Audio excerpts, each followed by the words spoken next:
and welcome to the Vocal Fries Podcast, the podcast about linguistic discrimination. I'm Carrie Gillen. And I'm Megan Figueroa. How you doing, Carrie? Oh, pretty good. Hanging in? It's a nice sunny day here. It's nice. Fun. We had some torrential rains this week, so Oh, wow. This feels like summer finally again. Yeah. I would like some torrential rain here. It's true. Like, the cacti out in the front of my yard are just drooping. They need water so badly. Wow. Yeah. It's been a sad monsoon season so far, but yeah. Oh. Yeah. Poor cacti. Poor little guys. I know. They're so sensitive. They truly are. Yeah. Yeah. So today I thought maybe we would talk about Putin. I mean, why not?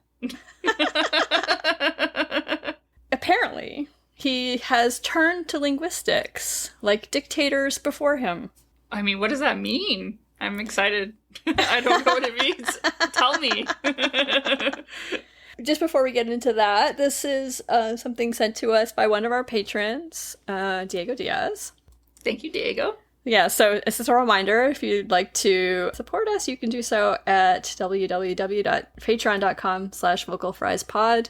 We have stickers, we have mugs, we have bonus episodes, we have so many bonus episodes. 90 bonus episodes at this point. Are we there yet? Wow. That's amazing. Yeah. Wow. Okay. According to this, which is the Eurasia Review, Putin has made knowledge and use of the Russian language central to his understanding of Russian identity, and it's a key element in his foreign policy as well. I mean, this makes sense, right? Part of the reason why he thinks it's okay to attack Ukraine is because he's like, oh, they're Russian speakers. Yeah. Even though not all of them are. Right. And even if they were, this still doesn't give him the right. No, absolutely not. I can see what they mean now by dictators before him. They have made language as part of their national identity, and yes, yeah. But yeah, so Mussolini promoted Italian language because he obviously thought it was important in its own right because it's the language that he spoke, and it's the major language of Italy, not the only one, but the major one. But he also tried to link it to the glories of the Roman Empire. Oh. Weird. Well, not so weird. I mean, where's Rome, right? Makes sense. It does make sense, but I mean, yeah, okay. This is something I do not know. I really should know more about Marxism/Leninism. I should. But apparently, some interpretations of Marxism-Leninism suggest that Russia would just go away, it would die out over time. I meant Russian there, not Russia. Mm-hmm. I don't understand why they would think that, but I guess that kind of was part of the reason why Stalin was wanting to protect Russian so much, is because of that interpretation. I don't know. Okay. And then, of course, we have the other modern-day example of Trump promoting English. Yes, yeah. Talking about dictators here. yeah, 100% dictator at this point. Not even a question. Shit's bad. It's bad. It's really bad. Okay, so I guess at one point, Russia was supposed to work non-Russian languages, but that work is very slow. Mm-hmm. And probably that was on purpose. Because why would he care? Yeah. But there's obviously many, many, many, many languages spoken in Russia.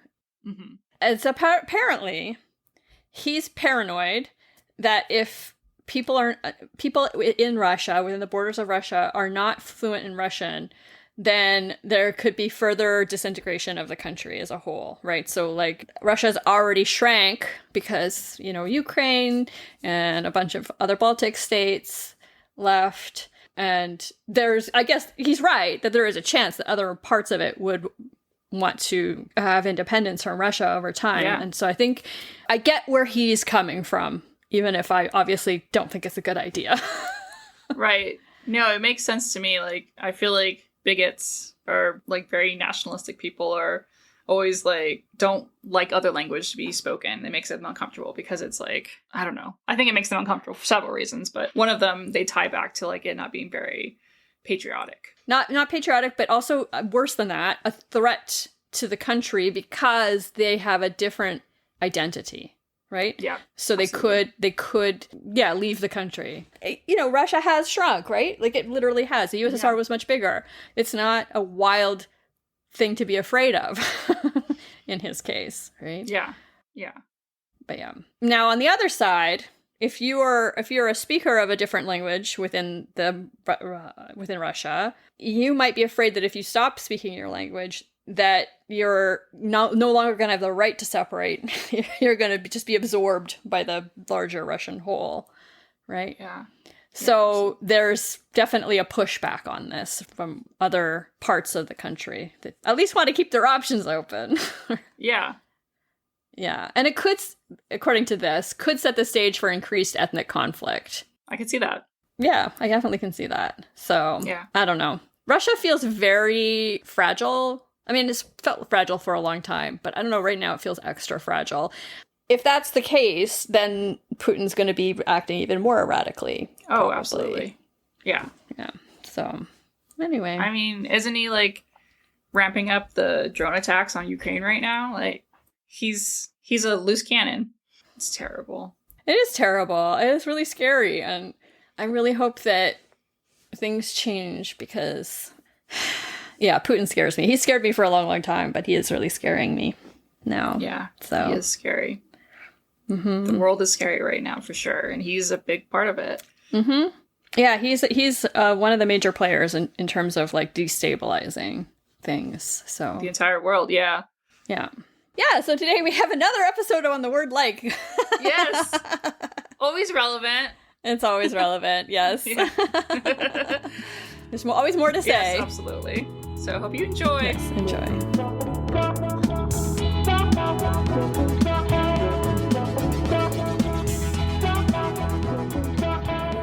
Okay, so Megan C. Reynolds is an editor at Dwell Magazine and previously worked at the now defunct Jezebel and The Billfold. She's written for BuzzFeed, The New York Times, Elle, Gawker, Bustle, Vulture, and other outlets. Megan was also the co-host of the short-lived celebrity gossip-focused podcast Dirtcast. She lives in New York City, and we have her on today to talk about her newest book, Like, A History of the World's Most Hated and Misunderstood Word. So welcome. Welcome. Thank you. I almost said welcome back because I've hosted a podcast before and just listening to all that, I was like, yes, I know this. Yes. Thank you for having me. So welcome to your podcast. Thank you. No one's ever welcomed us. That feels good. It's true. Welcome to your podcast and thank you for having me. Yeah, I am really interested about Dirtcast. I hadn't heard about it before, so that's I'm a great title. It is a great title. It was like a Jezebel podcast that lasted for, I don't know, a year probably and changed before. I was managing editor at the same time I was doing it. And I was like, I can't. I'm so sorry. Yeah. I have this is like 5 jobs for one person. So. Seriously. Yeah. But it was fun. It was fun. I enjoyed it. Yeah. So we always begin with our first question whenever we have a guest on who has a book. Okay. Why did you want to write this book and why now? So the idea for the book came to me via my editor, actually. But just because of that doesn't mean that, like, the idea came to me, was presented to me, obviously. And I thought, that's interesting. This is something I probably think about a lot, but don't actually consciously think about it. Like I think we all think about how we talk all the time in good ways and bad. So to be frank, my first reaction when I heard the idea was like, oh, that's easy. Like I can do that. Seems fine. Like what else am I doing? Like what else am I doing this year? Let me just write a fucking book. Here's the thing. It wasn't easy. But once the idea, it was not easy, but once the idea came around, I sat down, I thought about it and I was like, you know what? The one thing that I think is really that I hope people take away from the book and that I tried to really put in there is that it's less about the word and more about communication and how we connect with each other and how it is like increasingly difficult to be able to communicate with anyone effectively. Just because, after the pandemic, I feel like everyone was an indoor cat for so long that like you're out, like once you exited back, it was like, oh fuck, like, oh God, what are we doing here? So, and sort of figuring that, like seeing how that manifested in my own life, but then also how that could manifest for other people, and sort of was part of the reason that I took the approach that I did with the book. And I think I don't know, worked out for me, I think. So, yeah. I feel good about it, which is nice. Good. Yeah, that's good. It was really engaging the way you wrote it. It felt like when people tell us it feels like they're our friends because they listen to us so much on the podcast, it felt like that with a book. That's really good. I'm excited to hear that from people that don't know me. Yeah. Yes. That is reassuring. Yeah. Great. Okay. Sick. Yeah. Amazing. Perfect. I mean, you really reeled me in with all the pop culture references. I mean, it was so helpful to me. Like, oh, good. And I'm a linguist, so I didn't need help to care. Okay. Right. Fabulous. Yeah. Because I'm not. Yeah. So that was evident. I think it's fine. It was evident. But yes, it's not what I do for job. So. Well, you talked to some great linguists. Exactly. Yeah. I did. Dr. Darcy. She was fabulous. She was really great. I found the best of the best, I think. I hope. Yeah. And can I just say, it's just one line in your book, but you called out the New York Times for like letting John McWhorter just fucking talk about whatever the hell he wants. Just like run his mouth for no reason. I was only like ambiently familiar with him just from like reading the newspaper occasionally. And so when I was doing research for the proposal to like put together the comps for the book, I came across his stuff and I was like, who is this man? I was like, this man seems like a pain in the ass.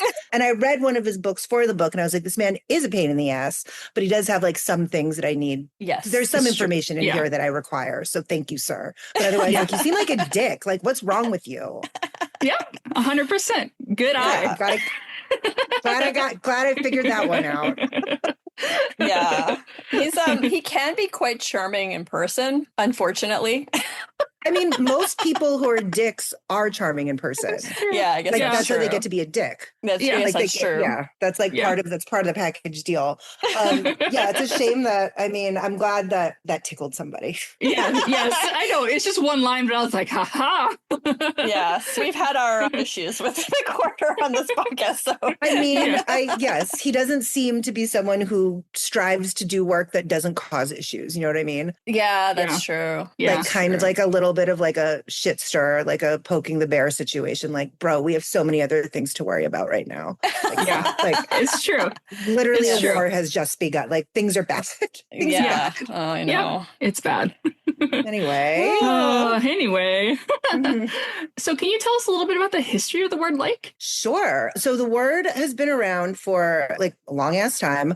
You know, the way that we use it, except the accepted ways of using it as a noun, as a verb, like those were not the ways that I was going to cover in the book, obviously, because what's most interesting about it are the bad ways.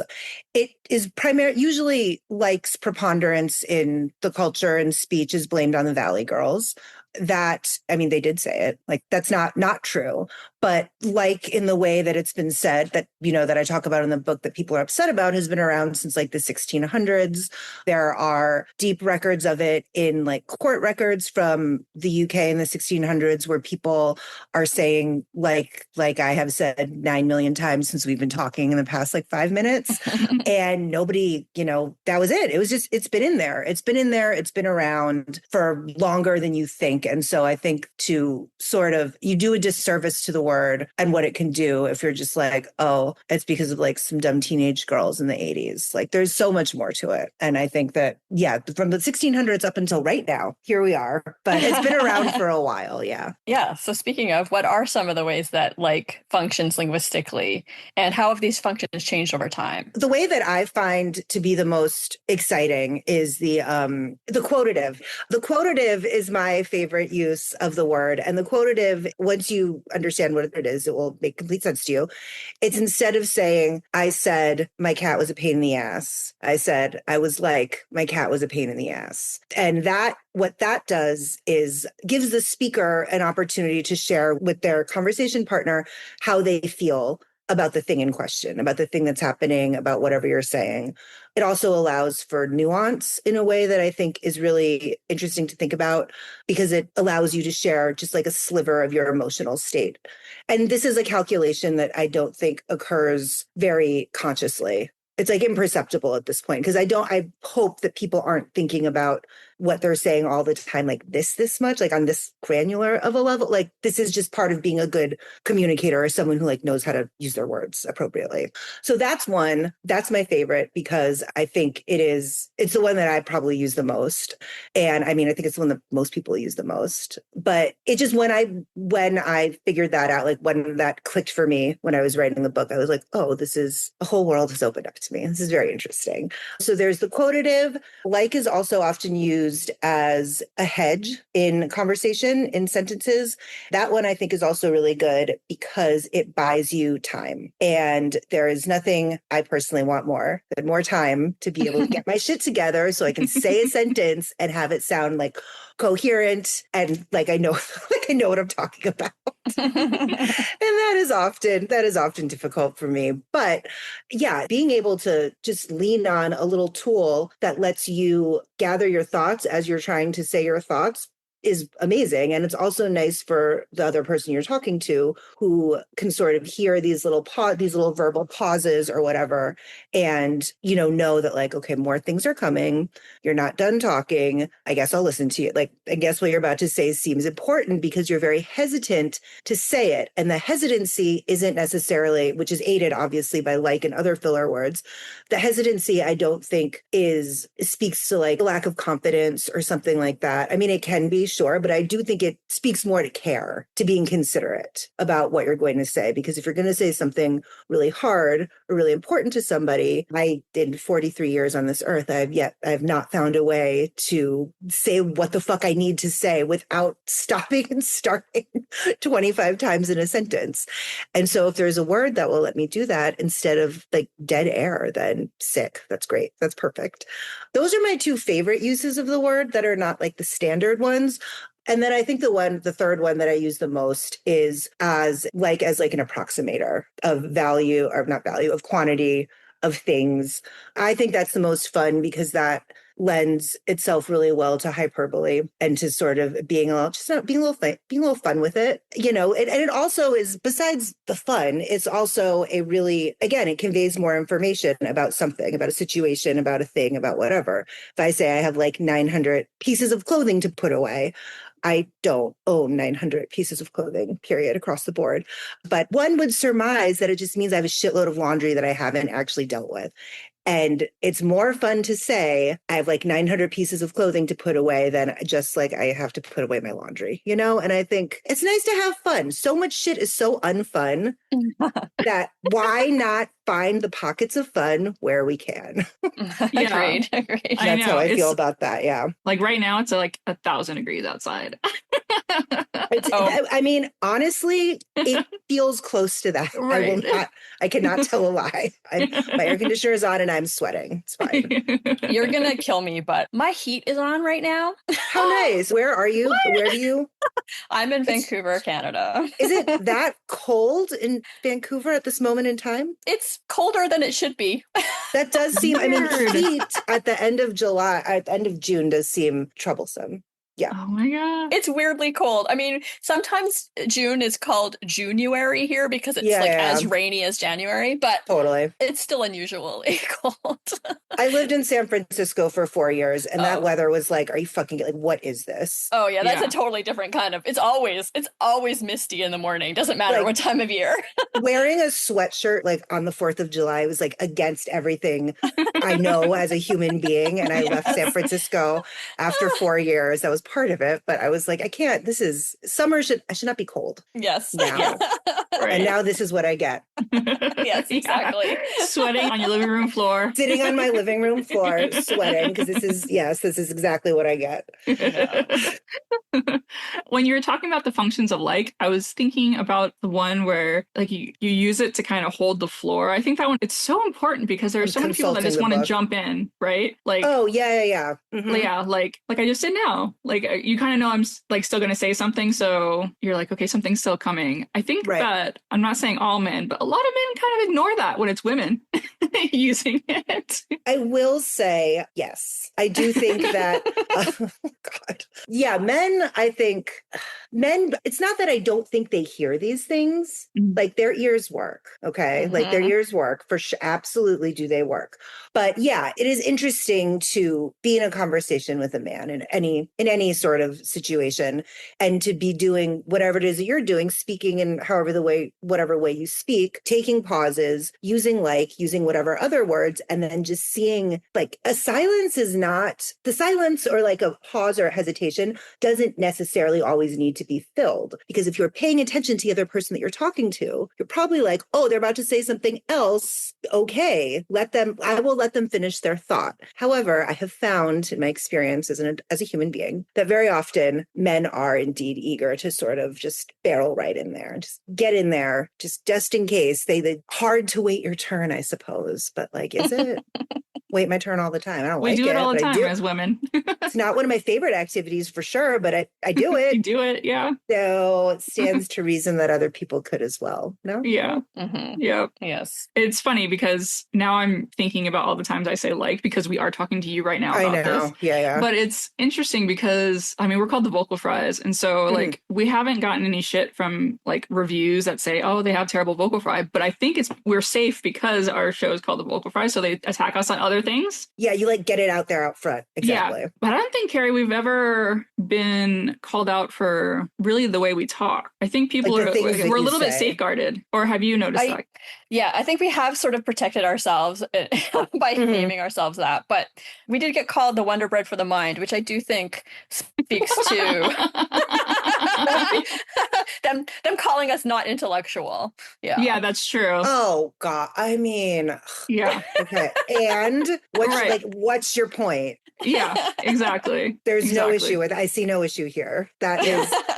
But no one has. But like the comments, I guess the reviewer, the reviews, the reviews or whatever. You don't ever get clocked for the words like saying like or saying other filler words or whatever else. No, but we know other women do. Other. I mean, just absolutely everybody. Yeah, everyone I talk to for the book, like all of my other friends who do public speaking or do public facing things for work, have all been either like heard comments about it, or if they do a podcast or whatever else, like Bobby and Lindsay from the book from Who Weekly have told me numerous times, even before I started writing this book, that like whenever we're talking about it as friends, you know, they'll say that, yes, like the comments about the way they talk usually come from when they're on like adult, like grown up podcasts or whatever. Right. Like yes. NPR, like something slightly more buttoned up. If they're a guest on someone else's podcast, it's like no one gives a shit. But if it's, you know, if they're doing like a little NPR segment, it's going to be, you know, 10 boomers who've somehow accessed the keyboard on their telephone to be like, I like this. And it's just like, guys, okay, yes, you boomers, God bless. I love boomers in my life, but it's okay, guys. Like everybody can relax. Like nothing is happening. The bad things are happening outside of the words that we're saying. Exactly. So if you don't want to focus on the bad things, and you only want to focus on this, like, sure, I get it. But also don't stop, please. I know. My dad was in radio and he would get weird comments too, but nothing about the way he sounded or anything. Right. But people have like really weird ideas about language. So yeah, the one that sticks out in my brain is he would say, you know, it's 0 degrees right now, which is freezing in Celsius. Okay. Thank you. Yeah. Okay. And the person would write in and say, it's supposed to be 0 degree because 0 is not singular. Oh my fucking God. Oh, sorry, it's not plural. Sorry, it's not plural. It's singular, so it should be degree. And it's like, no, actually, singular is actually singular, and you use plural for everything else, even 0. And it just, anyway, whatever. Yeah. That's the kind of stuff that would drive me to insanity. Yes. Like, yeah. Well, my dad asked me because I was, you know, I think I was in grad school at the time for linguistics. And so he asked me, is this right? Because he just was, you know, he was just like, what? Like, am I fucking no. right? Yeah. He's gaslighting himself for no reason. Exactly. Anyway. I mean, I think like the accidental gaslighting is like what does happen a lot with like language correctors Oh, with yeah. grammarians, because Mhm. you'll be like, you'll be living your life, saying your words, doing whatever. And then if someone's like, well, that's actually wrong. And you're like, no, I know that's not wrong. But like, who are you? Like, oh, do you have some sort of authority? Oh, fuck, am I actually wrong? Right. The 10 minutes you wasted confirming that you were right in the first place Exactly. Right. Exactly. is like time you'll never get back. Exactly. And because it's mostly targeted towards women have Yes. all this extra time wasted on this shit.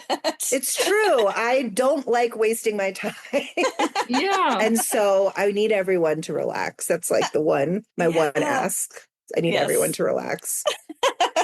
But unfortunately, this is like the one area everyone seems to have a comment to make about, like, It's language. crazy. Yeah. It's crazy that it still happens. I don't know why. I assumed for some, like, that seemed like something that would sort of phase out. I mean, it doesn't happen to me very often, frankly, but like many other people I know. And it just seems like something that would phase out, like, as you become like really an adult, like, sure, in your 20s, be annoying to someone in their 20s. I'm annoying to people in my 20s if I find myself in the position to be, if I need to.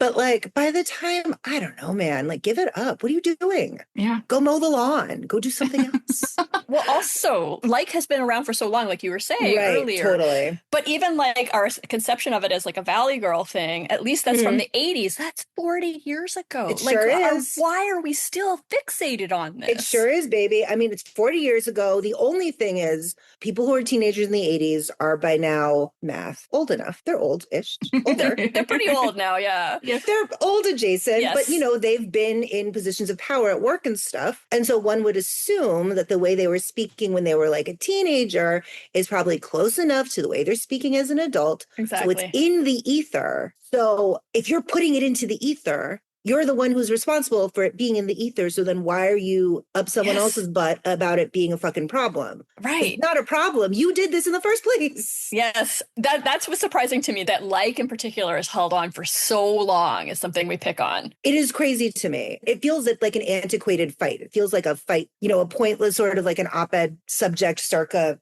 the early 2000s. Like, we shouldn't still be talking about it in the 2020s. No. Except for my book. You should all just be reading my book so I can tell you why all of your choices are fine. That's the goal there. So I mean, it is a shame that your book is still relevant, but it is good. I know. Yeah.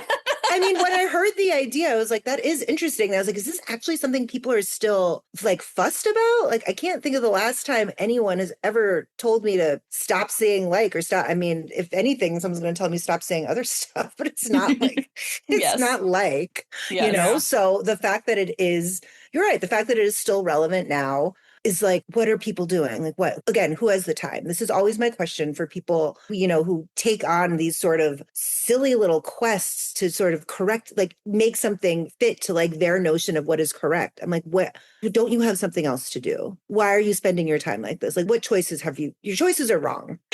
Yeah. I don't agree with them. I was on the Phoenix NPR affiliate talking about how Latinx is an okay thing to say. Oh, interesting. I got a handwritten letter in the mail. Dear. Oh, no. Telling me how wrong I was. What? That is dedication. Interesting. A handwritten, I don't like that for you. No, that stresses me out. I don't love was that bad for you. Was it long? It was long. It was a whole page, and it was in cursive. Vintage. I'm vintage. Okay. Yeah, it's vintage. Yeah, I mean, the other problem, I guess, is that everybody thinks they're right for the most part. It's the other thing, right? So like, I think I'm right. Other people think I'm right. Sometimes those two rights intersect, and that's beautiful. And oftentimes they do not. And then therein lies the problem. And I think that therein lies the problem with this word, is that people, I feel like a dying is the wrong word, a dwindling set of people, a generation, if you will, that are slowly but surely being sort of not put out to pasture, but just they're getting older. And a lot of the things that they grew up with and think about and thought about as younger people are no longer relevant, are no longer an issue. So again, there's so many other things to do. Like, go to the grocery store. I don't know. Like, go to the post office. Do something. Yeah. Go away. Yeah. In a nice way. Go away politely. Yeah. Politely. Yes. politely Go over away there is like good. politely. Yes, like I'm begging you to like just go over there for 2 seconds. And then I will leave in those 2 seconds and you'll be over there. But it's Yeah. fine. I don't have to hear it anymore. It's amazing. Well, I think this goes into our next question really nicely. So, despite its historical depth and linguistic versatility, how did like become a target for so much hate? I mean, unfortunately, and also unsurprisingly, the answer to that question is women. It is because it has been associated with young girls for at least 40 years, as we've discussed. But also, yeah, it's just because women are generally, this is a generalization, but I do think it is true enough that women are often sort of, I don't know why I'm saying this if it's a revelation. Women are often overlooked, and, the way that they speak is not considered proper or as important necessarily as like what a man, like I could say something and then, a man I work with could say something, and then probably saying that we could be saying, this is hypothetical, we could be saying it in the same way. And yet I wonder whose thing would be prioritized. But yeah, the association with teen girls and with women is the reason that we are still getting up in arms about this as an issue, as like a problem, and when it is clearly not. But also something else that I cover is that teen girls and women are the drivers of like linguistic change and like innovation, partially because no one's really like paying attention to what they're doing, because you're like, this isn't important, like makeup, go over there, like who cares? So they're just like living their lives, learning new ways of speaking from like the internet or from their peers or from, I don't know, wherever else one listens to other people talk, and so they're learning, they're disseminating different ways of speaking by just existing. And eventually the men catch up and are like, oh, okay, I guess this is how we talk now. Cool. And then the older people, they're never going to be happy with it. So you can't really do much there. But the reason it's so prevalent is because of women. And the reason people are so upset about it is because of women, which is a real pickle. Yeah. Real pain in the ass, that one. But I think that's just the simplest answer. Mm-hmm. And the truest. I mean, it's true. Yeah. And also the truth. Yes. Yeah. Like, 100% both true. simple and true. Yeah. Yeah. You talk about this in the book too. Like, what do people try to say about intelligence when it comes to like? I mean, intelligence, that's saying like a lot, is a sign of a lack of intelligence, which is actually incorrect because, first of all, my God, how could you make a decision about someone's intelligence based on like a 5-minute conversation? I mean, whatever. Don't do that. It's bad practice. Don't do that. But it has nothing to do with intelligence, because actually it is a sign of, I think, like a sort of a deeper, like emotional intelligence, which I think is very important to any kind of communication, because you cannot, I don't know, you have to talk to different people differently, and it doesn't have to be like drastically differently, but like you do talk to different people differently. And so part of that calculation, no matter how small it happens, like on the inside, is literally how you're going to say a thing. So it's not unintelligent at all. It's actually very smart, because if you are tailoring the way you speak to like one group of people versus another, it means that you are actually paying attention to who the fuck you're talking to and how it is. Like, you want to get your message across the best way possible. So you have to do whatever it is in your power to make whatever you're saying legible to someone else. And that doesn't mean you're going to say the same thing in the same way to like 5 different groups of people. And so, talking, like if I'm talking to one of my friends about something stupid that happened, something I do all the time, I'm going to explain that differently than if the stupid thing that I was talking about, found me in front of a police officer, for example. Has not happened. Parents, etc. I have not been arrested, not told you guys. But if I were in that situation, I would probably not explain to the police officer like as casually I did to a friend. And that, in my mind, is like a modicum of intelligence. It's something. It's at least, knowing your audience and understanding how to talk to them in order for them to actually hear you. Because that is one of the most frustrating things, I think, in life, is saying something a lot, saying words, and then not feeling heard. And I think that like can help you feel heard a little bit because of all the really useful things that it does in conversation and in language. So yeah, using it is not a sign of unintelligence. It is in fact a sign that you are a considerate person. I like Who that. cares about what you're saying, but also wants to make sure that your meaning is getting across correctly is wrong, because, you can only do so much. Yeah. Yeah. you're in charge of the thing you say, and whatever the hell the other person makes of it is none of your business, because you can't do shit about it. So Exactly. that's it. It's all we can do. Yeah. Yes. Yes, because otherwise I think we would be heard more often. If Totally. Yeah. And one of the things I think about a lot is how both parties are responsible for the communication. And if you choose not Yes. to understand, that's on you. That's on you, buddy. Exactly. A conversation is a two-person situation. Yeah. And so everybody's participating, everybody's involved. If I tell you one thing and you, yes, pretend not to listen, interpret it in a way that is so clearly not what I fucking said. Yeah. And all right, Godspeed. Yeah. Godspeed. I said what I said. Yeah. You heard what you wanted to hear, and never the twain shall meet. So I'm going to go, once again, I'm going to go over here. So your time is no longer wasted. Yeah. Yes, my time is precious. I have many things to do. I don't know what they are, but I'll think of them. And one of them is not engaging in this anymore. That's easy to me. Simple. More people should just do this. Yes. Yeah. Yes. Agreed. It would solve a lot of problems if we just went, you know what? I'm done. Yeah. Totally. Because I mean, I think one thing that about communication that is, and this is a conversation I have with friends all the time, unfortunately, often around like romantic issues, is like you have this idea that you can say one thing 25 different ways, and that it will somehow change the impact of like how it lands on the other person, or that there's some sort of different meaning if you switch a word. And I think a lot of this is also like a writerly impulse as well.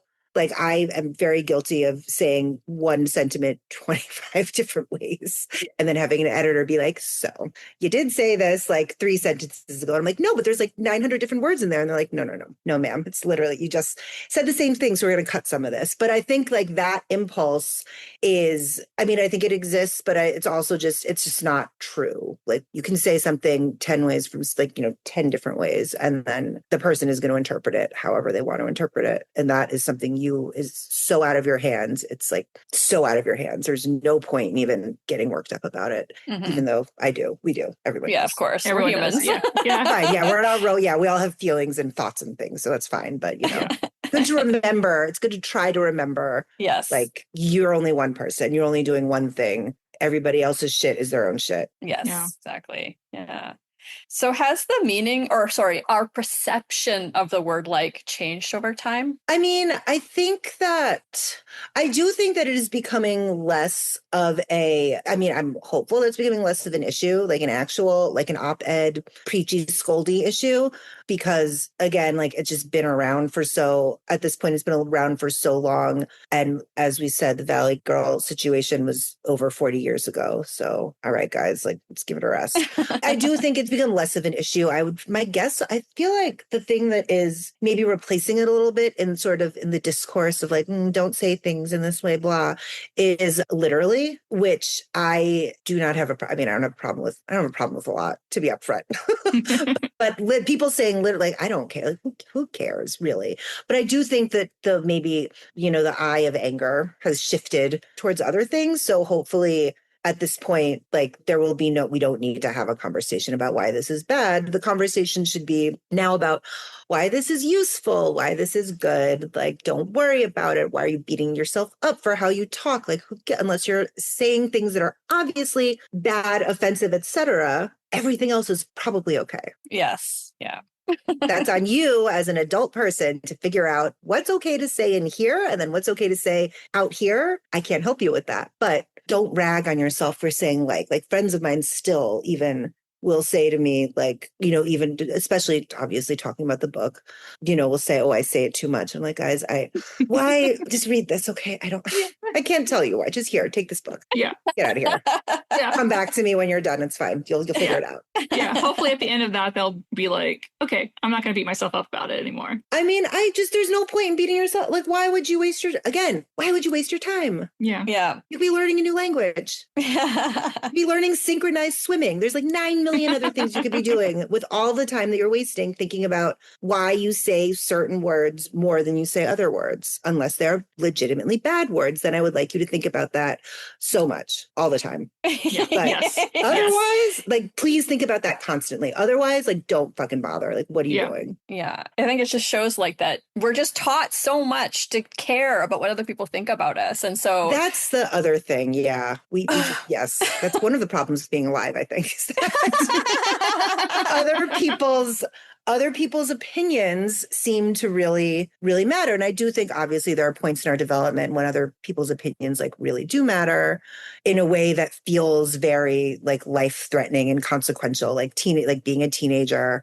Other people's opinions are like either the most important thing or not the most important thing, but actually the most important thing still, even if you're saying like, fuck, like, I don't care what you think of me. You care so deep. You care on a cellular level that you need to really spend years like excavating out of. It's true. But yeah, and that's horrible. Yeah. I never want to do that again. And of course we should care what other people think in terms of like, or if we're being a bad person or, Totally. I get that. But like worrying about how we speak is to like bonkers. Please other people. Yeah, it's bonkers. Yes.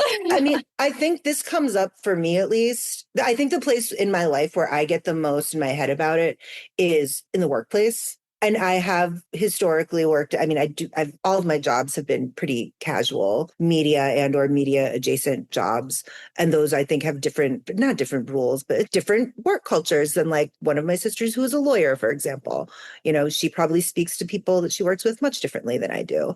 But the notion of professionalism, which I do touch on in the book, and about and I think that is where my friends my friends who do stuff like podcasts and whatever else, that is where it gets like stuck in their head about. Obviously, if you have to listen to yourself talk, I mean, having done a podcast myself, like I don't love to hear myself, whatever, it's fine.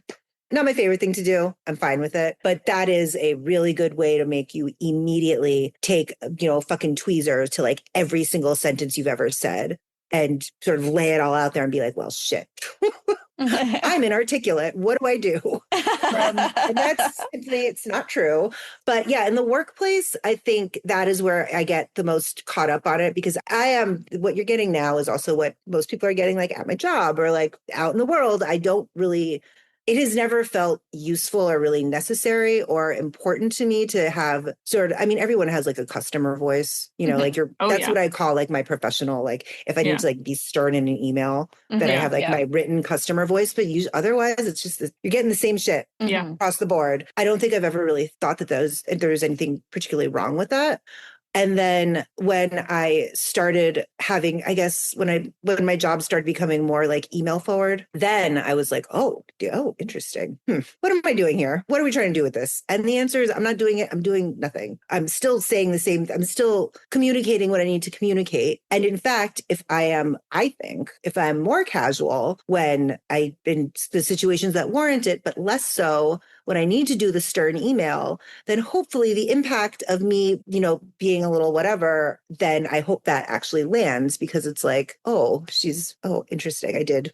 Yeah. I'll listen to this. And that's not, don't listen to the other stuff if you want to. Again, all I'm doing is sending the email. It's your problem. Once it's out of my hands, it's your problem. But I do think professionalism doesn't necessarily mean speaking like a corporate robot across the board is the same shit as talking to your friends, talking to people outside in the world. You alter, you sort of make these little tiny mental calculations based on the situation you're in, who you're talking to, and what it is you need to say. And then you say it in the way that you think it is going to get your message across. So if that means saying like every other word because you're asking like your favorite coworker, kind of a shady question about something that's happening at work, whatever, like that's fine. You're not going to approach that as if you were writing like a business letter, like they teach you in school when they teach you how to like write letters. Yes. It's the wrong vibe. It's the wrong vibe. That's it. Yeah. Yeah, that's part of the whole emotional intelligence thing too. Switching between registers of way we speak. And absolutely. Yeah. I mean, I think more people could use a dash of emotional intelligence. I'm not saying I'm hardly, but know. Yeah. Yeah. Yeah. Like, I don't think I'm all that emotionally intelligent either, but when people are worse than me, it's like so glaring. I know. I'm like, what the fuck? I'm like, I thought I was like a mess. And I'm like, but you. Interesting. I'm actually pretty okay. And Yeah, Yeah. exactly. I'm worried, Yeah. but we don't need to do this interaction for that much longer. So Exactly. good luck to you. Again, Godspeed. Yeah. Your journey is your own. Do you have some examples of other filler words that are not as despised as like? I mean, there's one. I don't find an or an does not in any way, shape, or form register to me unless it's like really drawn out. And even then, I just assume it's like part of a bit. Like you're, Mhm. you know, Yeah. you're doing something, you're gearing up to something. So and I think people say probably more than like, because they are, I think those function to me at least more as like more of a hard stop a little bit. Cause like a like, you're gonna say it, you're gonna keep going. But like an or an is really like, oh, like you're really something's going on. Like you're buffering still a little bit. Yeah. I mean, Mhm. you know, are two filler phrases, I suppose, and also right, like attacking on like a right at the end of a sentence. Oh, yes. Those are things that I think I've noticed like more, that those feel more contemporary, I guess, in a way, like a more contemporary thing for people to be annoyed about. But it doesn't seem like people are that upset about them because everybody's doing it. And also because I think using, you know, and right at the end of a sentence is a sort of shorthand to communicate like not intelligence, but like, fuck, how am I going to say this? Not intelligence, but like, you know who does this a lot? Okay, this is where it's good. This will hopefully explain it. Did you guys watch the Meghan Markle Prince Harry thing that was on Netflix? No, I know I don't. Okay, Is- that's wonderful. That's good. Glad it was their sit down with Oprah. That's what it was. Oh, When I it watched was some their of that. I did. Okay, wonderful. Thank you. It was their sit down with Oprah. And so one thing that Meghan Markle did that I noticed when I was watching this, whenever that was that at the end of a sentence, she would say like, right, as like, you know, and so Harry and I did blah, blah, blah, right. And then keep going. And that I think is like a verbal tick that is meant to communicate, like, are you following me? Like, are you with me? But also to communicate some kind of like not like knowledge, intelligence, like some sort of like you're positioning yourself am I making sense here? Yeah. I'm like, I almost have it. I don't have like the right word to say authority. Authority, yeah. Yes. Fucking Christ. Authority. God, it's used to communicate like some sort of authority in the conversation. And I think that is actually, I mean, that to me is like worse than any of the other like regular filler words. Yeah. I hate to say this, know? but it does bug me too. And like Robert Evans from Behind the Bastards does it all the time, like almost every sentence. Right? And I was like, if it was like half the time, I wouldn't notice, but it's so often. Right. Because it's like, what are you supposed, like, is the person you're saying this to supposed to be like, yes, of course you're right. Like, no, because all you're doing is saying that. I mean, in my opinion, I've done it before. I do too, yeah. Like, it's fine. You know, that to me feels like something I would do in a more like professional setting, because it does communicate like, I know what I'm talking. Hello. I know what I'm talking about. Yeah. You're following me, right? Like, yeah. Mhm. But it feels a little smarmy. I think that's what it is. It's got a little sheen of kind of like like public intellectual pundit kind of vibe. Yeah. That I'm just like, okay, again, go over there. Go over there for 5 to 10 minutes. That will give me enough time to get my bag and get on the train, because I don't need to be like mansplained or anyone's splained like something stupid that I probably already know. Yeah. Yep. And that's what those like newer ones, I think are honestly, like I said, I think they're more prevalent. And I don't hear as much I don't hear as much chatter around that being bad. No. When arguably, I think it's like much more disingenuous. Yeah, at least it can be. It can be, not all the time, the time. Yes. Yeah. In these specific scenarios, I think it can be disingenuous, where I don't think that sort of our like old standard filler words are, because they are just so like, they're second nature at this point. But I think if you're like lecturing someone for no reason, there's going to be a lot of rights at the end of a sentence. There's going to be like a lot of just to sort of, because I think it's like trying to draw the person in a little bit to be like, yes, we're here on the same level, but then also like, are you following me? Because I'm saying a lot of really smart things. It's like, are you like, no, buddy. Right. That's hard to say. Can't tell. But yeah, those are the ones that I think are around, but no one is actually pissed about, unless there's an op-ed that I haven't read. Quite possibly someone is upset about these. I wouldn't be surprised. Oh, I'm sure there are some random people who are upset, but I don't think it's made it Like to on a mainstream. right? Like on a larger sort of like New York Times op-ed Yes. sitch, we're not there. McWhorter No. doesn't seem to Yeah, have said McWhorter's anything not about pissed that. about it yet. He hasn't woken up. I mean, I think we'll get that from him in like early 2026. Probably is when he'll be like, "Oh yes, oh something else. Let me take to my typewriter, just hang it out there, and then send this to my editor at the Times for them to be like, all right, cool, sounds good, buddy." Oh, McWhorter. I mean, so I'm sure funny. a broken clock is right twice a day, right? I'm sure that man says some stuff sometimes. Yes. No, he's not all wrong. He's not. It's just when No. he's wrong, it's spectacular. It's like, bro, and like you people are listen. like, that's the scary thing. Yeah. Yeah. I think I wonder, is that just because people don't know enough about stuff? Yes. Yeah. Like And in it's the in the most New York basic, Times. right. So it's got like the sheen of authority. Yes. Yep. Yes. He's in the New York Times. Not that many linguists are famous. The ones that are famous are not all bad, but mostly bad. Yeah.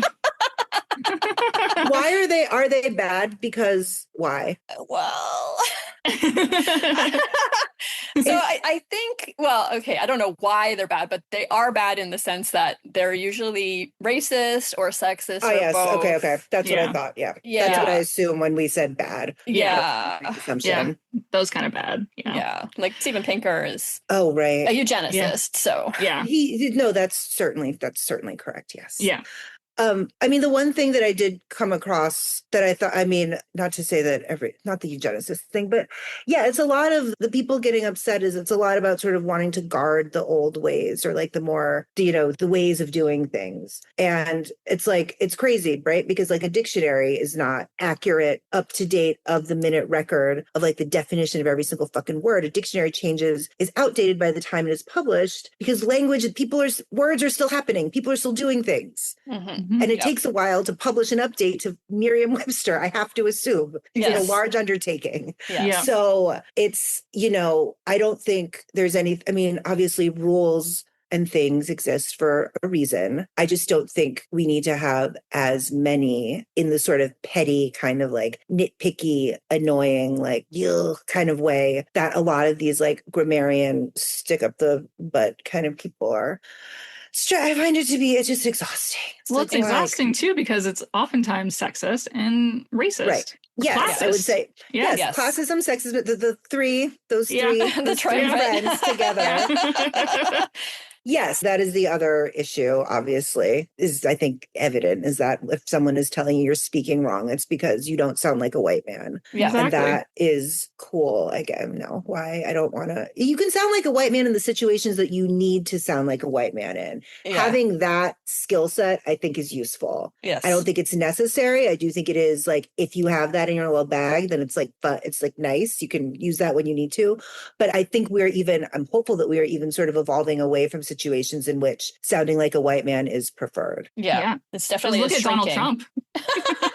I mean, he doesn't even sound like a normal white dude. That's true. It's true. Totally bizarre. I'm not sure I don't know what the hell is going on with. I watched the brief address after the bombing situation last evening, and I was like, how? Because I mean, obviously, he's been president a bajillion times. Like, we know how this man talks and whatever, but I've stopped watching. Like, anytime you talk, this felt like World War III seems like something I should maybe think about. But when I was watching the address, I was like, oh my God, I forgot. He speaks like, no, what is this? The words that he, like his little like crutch words that he relies on, like I've never heard anyone say spectacular about things that are arguably like definitionally spectacular, but also like bad. Yeah. Just in general, you don't hear the word spectacular very often. Right? Yes. Yeah. Like, I think that's a generational thing. It's like he's the kind of person who says terrific. Yes. In a way that feels very like 1950s. I don't know how else to explain it. Yeah. No, he definitely has an older way of speaking. Right. And then also on top of that, his own weird way.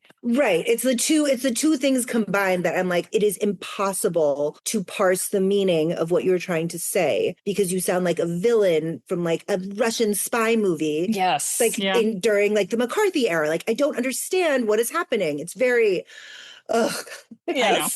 It's frustrating. Yeah. It's bad. He talks like he tweets, and that is crazy. Yeah. He's the president. Yeah. And also that is also, no one should talk like they tweet, and the president shouldn't be doing these things. And I don't know where, oh boy. Yeah, here's a place where professionalism would be good. Yeah. That's the thing. Of all, literally in any possible place, like behind the podium at the White House in the Oval Office or whatever. Yeah. For fuck's sake, please, God, find a way. Find a way. Yeah. Find a way. I don't read the teleprompter. I mean, you're already reading the teleprompter. Someone else wrote that because you wouldn't have approved it otherwise. But find a way, my man, or just go away. Go away, but he won't. Send him away. So that's that's the main problem. Asking him to go over there is not. He's not going to go. There's no over there. Yeah, there's no over there. No, that sucks. Yeah, I know. Anyways, yeah. Is there anything you would like to tell our listeners that we didn't ask you about? I think, the one message that I just really want to get across from this book, besides all the fun learning things that I hope people do learn, is that, again, it's not that deep. It is that deep, but it's actually not that deep.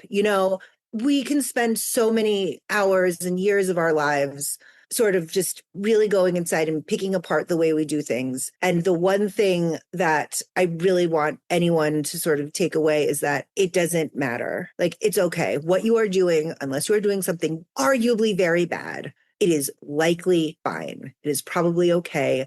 Use the words that we have at our disposal to communicate better, to say what you mean, however the fuck it needs to get out, It's not going to come out perfect the first time, might not come out perfect the third time. Using filler words like and whatever else will actually probably help you get to a better place the third time you say it, or, the third time you're saying the big thing. And that, I think what I want people to know also is just that language obviously naturally evolves. It's evolving right now. You have no control over it. And so it's fun. It's fun to learn new ways to say things. Mm-hmm. And that is something we should all that's what we should be excited about. And that's what we should be nervous about. And that's where the energy should be spent, is figuring out, listening, I don't know, watch TikTok for an hour and a half and see how the children are talking. They're saying crazy shit. They're saying words that make me feel ancient. Yeah, same. Yeah. And that is a humbling experience. I think everybody could stand to be humble, just a little. And if it's some influencer, putting on makeup for 3 minutes and talking as if an alien, if that is humbling, great, perfect. But that's interesting. Think about that.